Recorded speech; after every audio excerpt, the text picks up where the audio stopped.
கிறிஸ்துவுக்குள் பிரியமானவர்களே, இறைமைந்த இயேசு கிறிஸ்துவின் நாமத்தினால் உங்கள் ஒவ்வொருக்கும் என்னுடைய அன்பின் வாழ்த்துக்களை நான் தெரிவித்துக் கொள்கிறேன். ஆண்டவரும் உலக இரட்சகருமாகி நம்முடைய நாமத்தை உங்களோடு கூட இருந்து நான் கர்த்தருடைய வார்த்தையை பகிர்ந்து கொள்வதில் நான் மகிழ்ச்சி அடைகிறேன். இந்த திருச்சபையில் எனக்கு கொடுக்கப்படுகிற இரண்டாவது வாய்ப்பு இது. 2023ஆம் ஆண்டு ஒரு முறை திருச்சபைக்கு நான் வந்திருக்கிறேன்.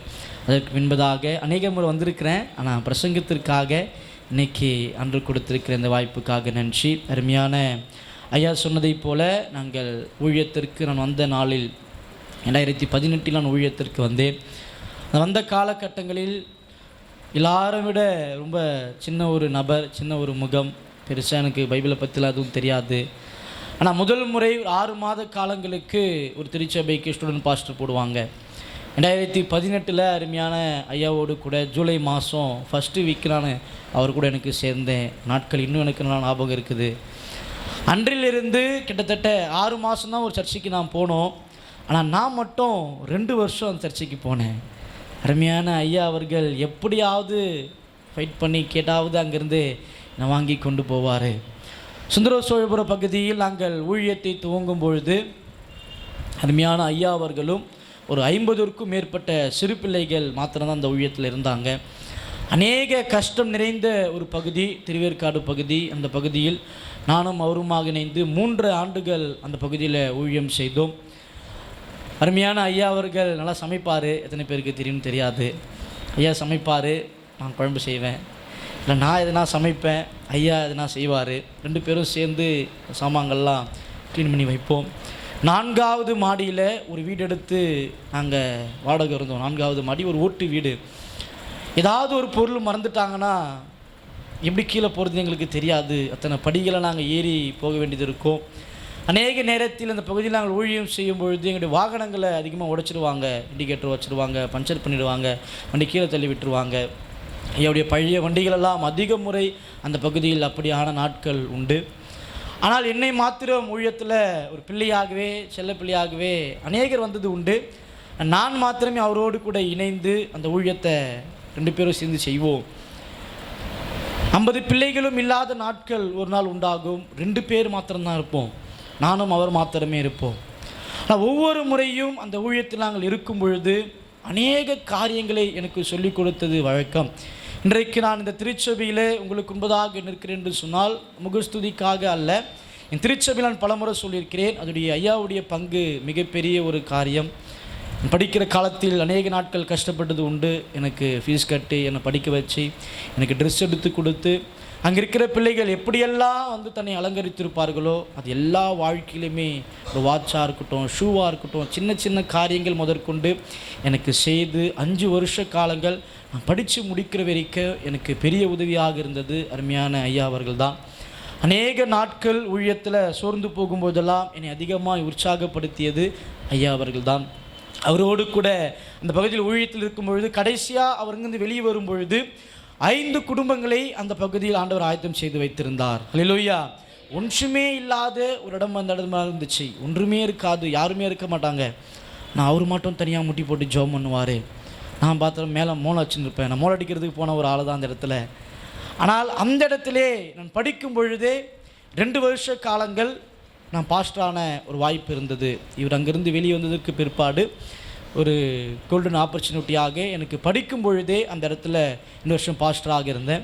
அதற்கு பிற்பாடு அங்கிருந்து இப்போ திருச்சபை கட்டி கொண்டிருக்கிற ராணி அண்ணா நகர் பகுதியில் நான் டிரான்ஸ்ஃபர் ஆக வேண்டியதாக இருந்தது. 2023ஆம் ஆண்டு நான் திருச்சபையில் பொறுப்பேற்கும் பொழுது அநேக பிரச்சனைகள். அது மாத்திரம் இல்லாமல் நாங்கள் 9 பேர் தான் மொத்தமே அந்த சர்ச்சில் இருந்தோம். வெறும் 9 பேர் தான். நான் போகின அந்த நாட்களில் இருந்த மாதத்தினுடைய வருமானம் என்று சொல்லி பார்த்தால் 2000 ரூபாய் மாத்திரம்தான். ஆனால் நாங்கள் தலைமைக்கு கட்ட வேண்டிய ஒரு காரியமே எங்களுக்கு அதை விட 5 மடங்கு அதிகம். ஆனால் அந்த ஊழியத்தில் ஒரு நாள் நாங்கள் சோர்ந்து போகாமல் இருக்கிற அநேக காரியங்களை வைத்து 2 வாலிப பிள்ளைங்க தான் இருப்பாங்க. அவர்களை வைத்தே அந்த ஊழியத்தை நாங்கள் செய்து வந்தோம். 2023ஆம் ஆண்டு வந்த இந்த புயல் மற்றும் வெள்ளத்தில் எங்கள் திருச்சபை அதிகமாக பாதிக்கப்பட்டது. எல்லா விதமான பொருட்களும் சேதமாச்சு. 2024லேயும் என்கிட்ட இருந்த எல்லா பொருட்களுமே பாதிப்படைஞ்சது. 3 வருஷ காலமும் அந்த திருச்சபை, நீங்கள் பார்த்துருக்கிற அந்த திருச்சபையில் தான் ஒரு மூலையில் நான் படுத்திருப்பேன். 2024ஆம் ஆண்டு விடியற் காலையில் அந்த 1:30 மணிக்கு நைட்டு உள்ள தண்ணி வந்துருச்சு. சுற்றி முதுவெல்லாம் தண்ணி. 1 மணியிலிருந்து 5 மணி வரைக்கும் ஆல்டர் ஒரு சேர் போட்டுன்னு உட்காந்துருக்கிறேன். சர்ச்சுக்குள்ளே தண்ணி வந்துச்சு, வெளியே போக முடியல, கரண்ட் இல்லை. ஆனால் அந்த திருச்சபையை நாங்கள் கட்டுறதுக்கு எந்த விதமான சோர்ஸும் எங்களுக்கு கிடையாது. பெரிய ஆட்கள் கிடையாது, மக்கள் கூட்டங்கள் கிடையாது, அதை நம்பி துவங்கிறதுக்கான எந்த சாத்தியக்கூறு எங்களுக்கு கிடையாது. ஆனால் என்னுடைய மனசுலேருந்து ஒரு வழி, எப்படியாவது இந்த சர்ச்சை நம்ம எப்படியாவது கட்டணும் என்று சொல்லி. ஆனால் அதில் முயற்சி கிடையாது. ஒவ்வொரு காரியங்களாக அந்த திருச்சபையில் நாங்கள் முயற்சி செய்தாலுமே அதிகபட்சம் ஒரு 15 பேர் அந்த காலகட்டத்தில் தான் நாங்கள் சேர்ந்து வந்தோம். ஆனால் 25ஆம் ஆண்டு ஜூலை மாதம் அதை கட்டலாம் என்று சொல்லி முடிவு பண்ணோம். எந்த விதமான பண இருப்பு எங்கள் கையில் கிடையாது. எவ்வளோ பெரிய ஆட்கள் எங்களுக்கு அங்கே தெரியாது. நானும் அருமையான சகோதரரும் இன்னும் 4 பேர் லெட்டர் எடுத்துன்னு போவோம், சர்ச்சுக்கு ஹெல்ப் பண்ணுங்கன்னு சொல்லிட்டு கேட்டோன்னா உங்கள் பாஸ்டர் யாருன்னு கேட்பாங்க. ஏன்னா நாம் போகிறதுனால கூட ஏதோ சர்ச்சை பிலியர் வந்திருக்கிறாரு போல் நினச்சிருவாங்க கூட. அதையெல்லாம் நாங்கள் அநேக நாட்களில் தாண்டி வந்த சூழ்நிலைகள் இருக்கும். எப்படி இதை கட்டுறது எப்படி தெரியாது. கர்த்தருடைய கிருபையில் ஜூலை மாதம் 5ஆம் தேதி ஆரம்பித்தோம். இது வரைக்கும் 16 லட்சங்கள் செலவாயிருக்கிறது. ஒவ்வொரு நாளும் நாங்கள் ஓடிக்கினே இருப்போம். எப்படி அதை கட்டி முடிச்சோன்னே தெரியாது. கீழே இருக்கிற அந்த பேஸ்மெண்ட்டுக்கு மாத்திரம் 10 லட்சம் செலவு பண்ணோம். ஒவ்வொரு நாளும் முட்டி போட்டு ஜெபம் பண்ணுவேன். ஒரே ஒரு ஜெபத்தை முதலாவது சொல்லுவேன், ஆண்டவரே எனக்கு இந்த சர்ச்சில் யாரையும் தெரியாதுன்னு சொல்லுவேன். இந்த இடத்துல எனக்கு யாரையும் தெரியாதுன்னு சொல்லுவேன். நான் கர்த்தரின் ஜெபத்தை கேட்பார். அநேகருடைய கண்களில் தயவு கிடைக்க செய்தார். எல்லா ரூபத்திலும் இருந்து அதிசயங்களையும் அற்புதங்களையும் திருச்சபைக்கு கொடுத்தார். வெறும் 14க்கு 17 என்பது தான் எங்கள் சர்ச்சுடைய ஷெட்டுடைய அளவு. ஆனால் எங்கள் திருச்சபையுடைய இன்றைக்கு அளவு பார்த்தீங்கன்னா 28க்கு 40 என்று சொல்லி பெரிய ஒரு திருச்சபை. எல்லாருமே விஸ்தாரமாய் உட்காருகிறதுக்கு அளவுக்கு திருச்சபை. இன்றைக்கு எங்கள் சர்ச்சில் 27 பேர் இருக்கிறாங்க. ஹல்லேலூயா. எங்கள் சர்ச்சில் வாலிப பிள்ளைகள் மட்டும் 8 பேர் இருக்கிறாங்க. ஹல்லேலூயா. 2 பேரோடு துவங்கின ஒரு காரியங்கள் தான். அநேக நேரத்தில் ஐயாவிடத்தில் நாங்கள் சொல்லும்பொழுது ரொம்ப ஃபீல் பண்ணுறது, எங்கள் சர்ச்சில் ஒன்றுமே இருக்காது, நாங்கள் எப்படி உனக்கு ஹெல்ப் பண்ணுறதுன்னு சொல்லுவாங்க. நீங்கள் எனக்கு கொடுப்பீங்கன்ற நம்பிக்கைக்காக நான் இங்கே வரல. நான் இடத்துல சொல்லும்போது சொன்ன காரியம், நீங்கள் எங்களுக்காக ஜெபிப்பீங்க நான் வந்திருக்கிறேன். ஹல்லேலூயா. உங்கள் ஜெபத்தை கேட்பார் என்று சொல்லி நான் வந்திருக்கிறேன். தேவன் உங்களை கொண்டு அநேக அற்புதங்களை செய்வார் என்று சொல்லி நான் வந்திருக்கிறேன். மார்ச் 8ஆம் தேதி உங்களுக்கு மத்தியில் நான் இருக்கிறேன். நான் ஏப்ரல் 8ஆம் தேதி எங்கள் சர்ச்சுடைய திறப்பு விழா. ஆகவே எங்கள் திருச்சபையின் சார்பாக முதலாவது உங்களை தான் நாங்கள் அழைக்கிறேன். நீங்கள் கண்டிப்பாக எங்கள் சர்ச்சுக்கு வந்துடுங்க. அருமையான ஐயா அவர்கள் நீங்கள் வந்துடுங்க. இன்னும் எங்களுக்கு ஒரு 6 லட்சம் தேவைகள் இருக்குது. ஆனால் என் கர்த்தர் செய்வார் என்ற நம்பிக்கையில் இருக்கிறேன். ஹல்லேலூயா. ஒரு நாளும் கைவிட மாட்டார். இப்பொழுதும் என் திருச்சபைக்காக நீங்கள் வீடியோவில் பார்த்தபடி ஒரு தனிப்பட்ட காரியங்களில் நீங்கள் ஜெபித்துக் கொள்ளுங்கள். உங்கள் குடும்பத்திலும் 100 நாட்கள் ஜெபத்தில் எங்கள் திருச்சபையும் வைத்துக் கொள்ளுங்கள்.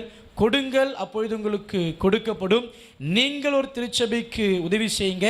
நீங்கள் கொடுப்பது விதையாக இருப்ப காரணத்தினால் அநேக திருச்சபையிலிருந்து அதற்கான பலன் உங்களுக்கு வரும். ஹல்லேலூயா. உங்கள் திருச்சபை இலகுவாக நீங்கள் கட்டி முடிக்கிற நேரத்தை ஆண்டவர் உண்டு பண்ணுவார். இப்பொழுது எங்கள் திருச்சபையின் சார்பாக அருமையான ஐயா அவர்களை நாங்கள் வாழ்த்து இருக்கிறோம்.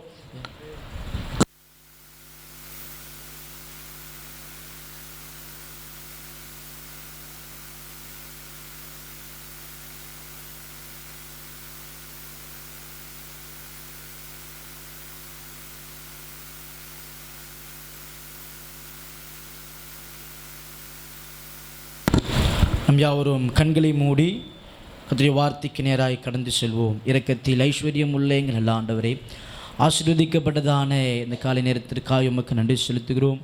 ஆண்டவரே, நல்லத்தில் விதைக்கப்படுகிற விதைகளைப் போல எல்லாருக்கும் பயன் கொடுக்கக்கூடிய வார்த்தைகளாக அநேகருக்குள்ளாக மிகப்பெரிய மாற்றத்தை உண்டுபடுத்தும் மனமாய் அமைய கிருபை பாராட்டுங்க. பெரிய காரியங்களை செய்யுங்க. இயேசுவின் மூலம்